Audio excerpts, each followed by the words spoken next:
ജീവനോപാധിക്കായി പട്ടയഭൂമി വിനിയോഗിക്കുന്നതിന് അനുമതിക്കായുള്ള രണ്ടാമത്തെ ചട്ടങ്ങൾ ഇതിന് തുടർച്ചയായി പരിഗണിക്കും.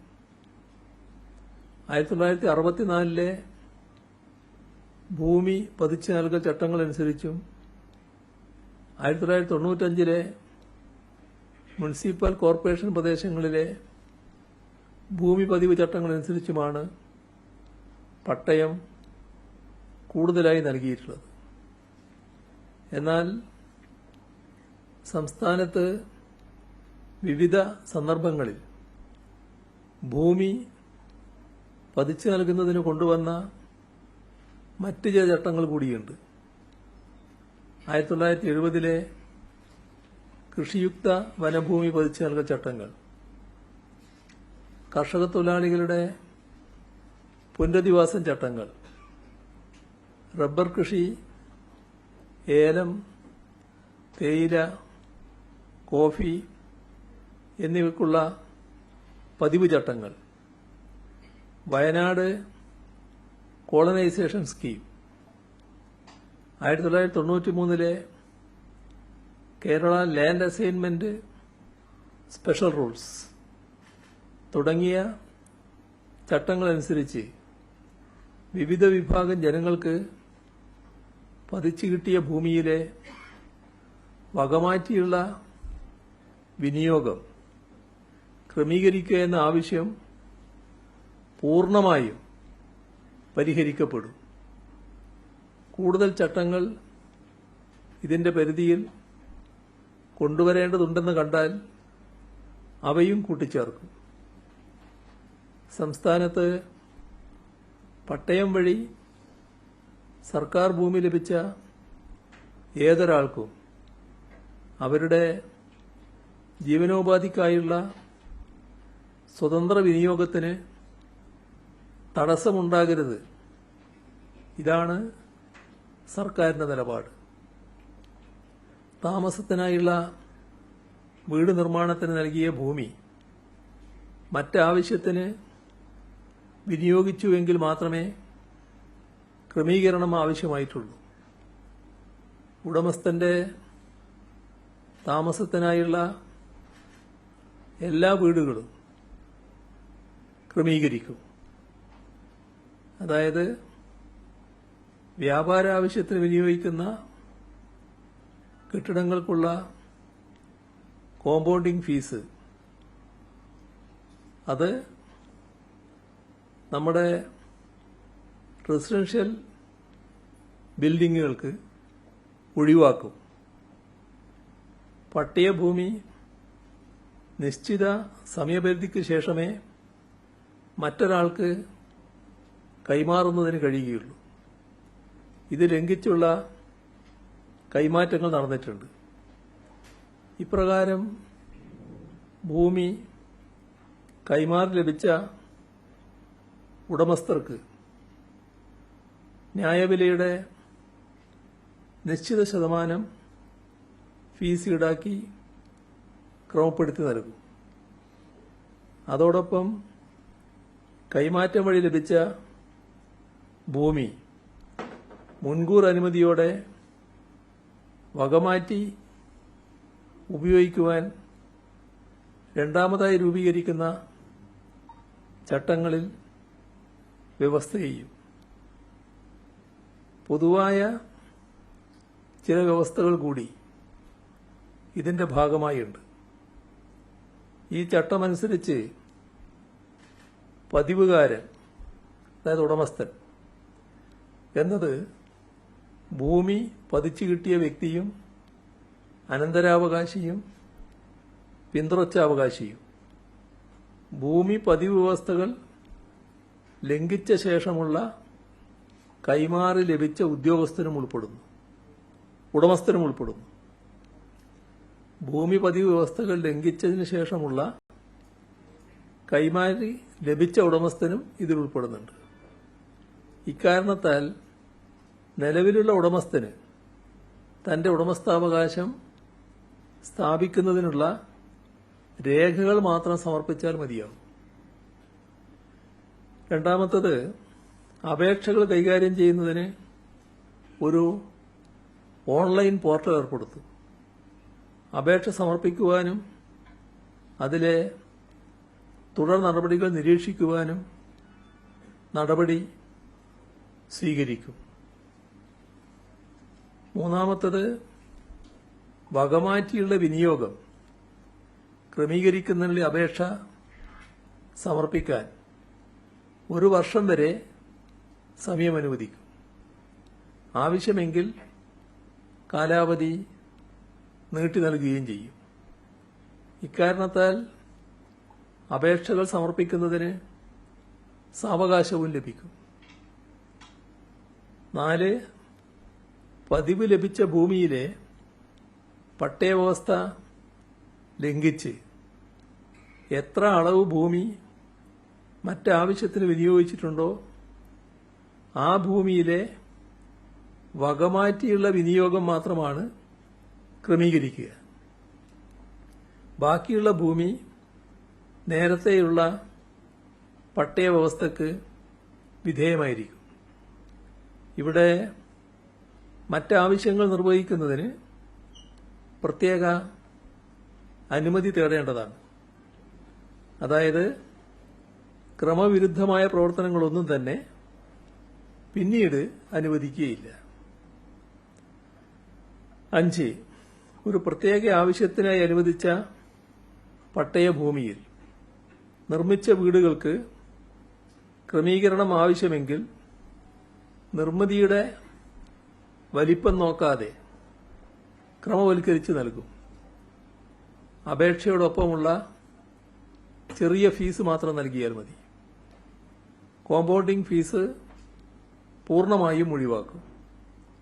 ഉടമ സമർപ്പിക്കുന്ന സത്യവാങ്മൂലം അടിസ്ഥാനമാക്കിയാകും നടപടി.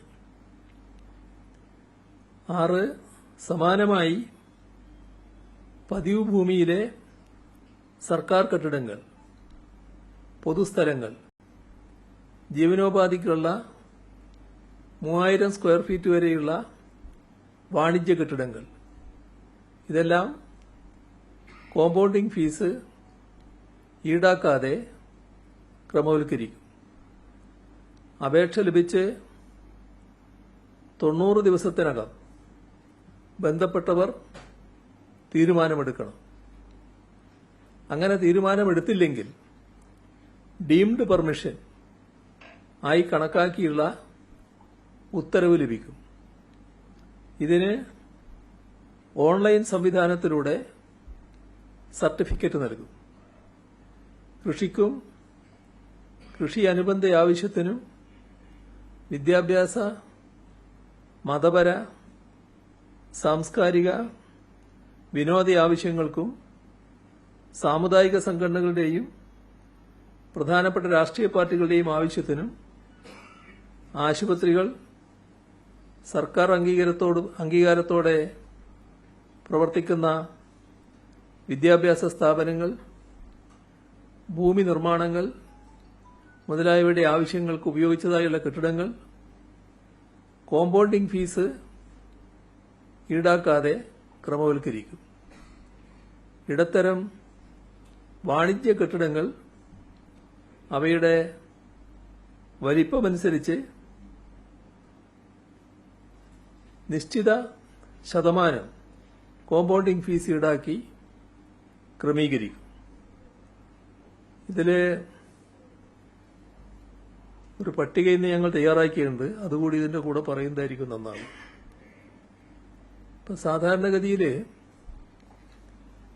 കാർഷിക പ്രവർത്തനങ്ങൾ പ്രോത്സാഹിപ്പിക്കുന്നതിനോ കാർഷികോൽപ്പന്നപരമോ ആയ ആവശ്യങ്ങൾക്കായി നിർമ്മിച്ച കെട്ടിടം, മറ്റൊന്ന് ആരാധനാലയമായി ഉപയോഗിക്കുന്ന ഭൂമി, ഭൂമിയിൽ സർക്കാർ അംഗീകാരമുള്ളതോ യൂണിവേഴ്സിറ്റികളിൽ അഫിലിയേറ്റ് ചെയ്തിട്ടുള്ളതോ ആയ അൺഎയ്ഡഡ് വിദ്യാഭ്യാസ സ്ഥാപനങ്ങൾ നിർമ്മിച്ചതും ഉപയോഗിക്കുന്നതുമായ കെട്ടിടം, ഇതിനെല്ലാം ഫീസ് ഉണ്ടാവില്ല. സാംസ്കാരിക, വിനോദ അല്ലെങ്കിൽ ജീവകാരുണ്യ പ്രവർത്തനങ്ങൾക്കായി രജിസ്റ്റർ ചെയ്ത സൊസൈറ്റി, അംഗീകൃത രാഷ്ട്രീയ പാർട്ടികൾ ഉപയോഗിക്കുന്ന സ്ഥലത്ത് നിർമ്മിച്ച കെട്ടിടം സർക്കാർ അംഗീകരിച്ച രജിസ്റ്റർ ചെയ്ത സാമൂഹ്യ സംഘടന ഉപയോഗിക്കുന്ന സ്ഥലത്ത് നിർമ്മിച്ച കെട്ടിടം, രജിസ്റ്റർ ചെയ്ത സഹകരണ സംഘങ്ങൾ നിർമ്മിച്ചതും ഉപയോഗിക്കുന്നതുമായ കെട്ടിടം, ഭൂമി പതിച്ച് ലഭിച്ച ചട്ടങ്ങൾ, പട്ടയം അല്ലെങ്കിൽ അസൈൻമെന്റ് ഉത്തരവ് എന്നിവയിൽ നിർദ്ദേശിച്ചിരിക്കുന്ന സമയപരിധി ലംഘിച്ചുകൊണ്ട് കൈമാറ്റം ചെയ്യപ്പെടുന്ന കേസുകൾ, ഇവക്കെല്ലാം ന്യായവിലയുടെ 1% ഫീസ് ഈടാക്കുക. അടുത്തത്, കാർഷിക പാർപ്പിട ആവശ്യങ്ങൾക്കായി അനുവദിച്ച ഭൂമിയിൽ 3000 ചതുരശ്ര അടി മുതൽ 5000 ചതുരശ്ര അടി വരെ വിസ്തീർണമുള്ള വാണിജ്യ അല്ലെങ്കിൽ വ്യാവസായിക കെട്ടിടങ്ങൾ നിർമ്മിച്ചവ. അതിൽ ഫീസിന്റെ ഭാഗമാണ് ഇനി പറയുന്നത്. കെട്ടിടം നിർമ്മിച്ചിരിക്കുന്ന സ്ഥലത്തിന്റെയോ വാണിജ്യ അല്ലെങ്കിൽ വ്യാവസായിക പ്രവർത്തനങ്ങൾക്ക് ആവശ്യം വേണ്ട ഭൂമിയുടെയോ ന്യായവിലയുടെ 5%.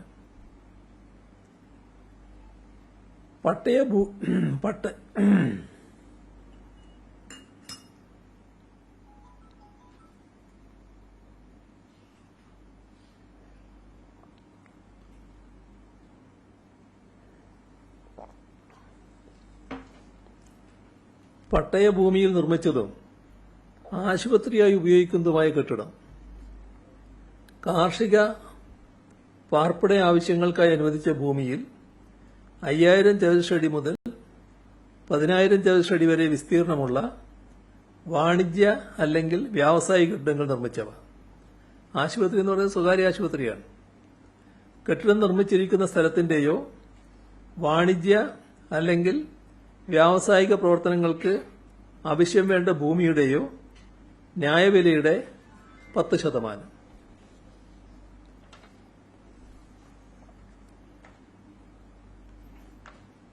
കെട്ടിടം പണിയാതെ വ്യാവസായിക വാണിജ്യ ആവശ്യങ്ങൾക്കായി ഉപയോഗിക്കുന്ന ഭൂമി, കെട്ടിടങ്ങൾ നിർമ്മിച്ചതോ നിർമ്മിക്കാതെയോ വിനോദസഞ്ചാര ആവശ്യങ്ങൾക്കായി ഉപയോഗിക്കുന്ന ഭൂമി, ഭൂമിയുടെ ന്യായവിലയുടെ 10%. കാർഷിക പാർപ്പിട ആവശ്യങ്ങൾക്കായി അനുവദിച്ച ഭൂമിയിൽ 10000 ചതുരശ്ര അടിയിൽ കൂടുതലും 25000 ചതുരശ്ര അടിയിൽ താഴെയും വിസ്തീർണമുള്ള വാണിജ്യ അല്ലെങ്കിൽ വ്യാവസായിക കെട്ടിടങ്ങൾ. ഒരു ഫീസ് വരുന്നത് കെട്ടിടം നിർമ്മിച്ചിരിക്കുന്ന സ്ഥലത്തിന്റെയോ വാണിജ്യ അല്ലെങ്കിൽ വ്യാവസായിക പ്രവർത്തനങ്ങൾക്ക് ആവശ്യം വേണ്ട ഭൂമിയുടെയോ ന്യായവിലയുടെ 20%. അത് 10000 ചതുരശ്ര അടി മുതൽ 25000 ചതുരശ്ര അടി വരെയുള്ള സ്ഥലത്തിനാണിത്. കാർഷിക പാർപ്പിട ആവശ്യങ്ങൾക്കായി അനുവദിച്ച ഭൂമിയിൽ 25000 ചതുരശ്ര അടിയിൽ കൂടുതലും 50000 ചതുരശ്ര അടിയിൽ താഴെയുമുള്ള വാണിജ്യ അല്ലെങ്കിൽ വ്യാവസായിക കെട്ടിടങ്ങൾ നിർമ്മിച്ചാൽ അതിന്റെ ഫീസ് കെട്ടിടം നിർമ്മിച്ചിരിക്കുന്ന സ്ഥലത്തിന്റെയോ വാണിജ്യ അല്ലെങ്കിൽ വ്യാവസായിക പ്രവർത്തനങ്ങൾക്ക് ആവശ്യം വേണ്ട ഭൂമിയുടെയോ ന്യായവിലയുടെ 40%. കാർഷിക പാർപ്പിട ആവശ്യങ്ങൾക്കായി അനുവദിച്ച സ്ഥലത്ത് 50000 ചതുരശ്ര അടിയിൽ കൂടുതലുള്ള വാണിജ്യ അല്ലെങ്കിൽ വ്യാവസായിക കെട്ടിടങ്ങൾ നിർമ്മിച്ചാൽ ബി. ക്വാറി പ്രവർത്തനങ്ങൾ ആരംഭിക്കുന്നതിന് ആവശ്യമായ എല്ലാ പെർമിറ്റുകളും ലൈസൻസുകളും നേടിയ ശേഷം പെർമിറ്റുകളോ ലൈസൻസുകളോ ലഭിച്ച ഭൂമികൾ. ഈ 2 കാറ്റഗറിക്കും കെട്ടിടം നിർമ്മിച്ച സ്ഥലത്തിന്റെയോ വാണിജ്യ അല്ലെങ്കിൽ വ്യാവസായിക പ്രവർത്തനങ്ങൾക്ക് ആവശ്യം വേണ്ട ഭൂമിയുടെയോ ന്യായവിലയുടെ 50%.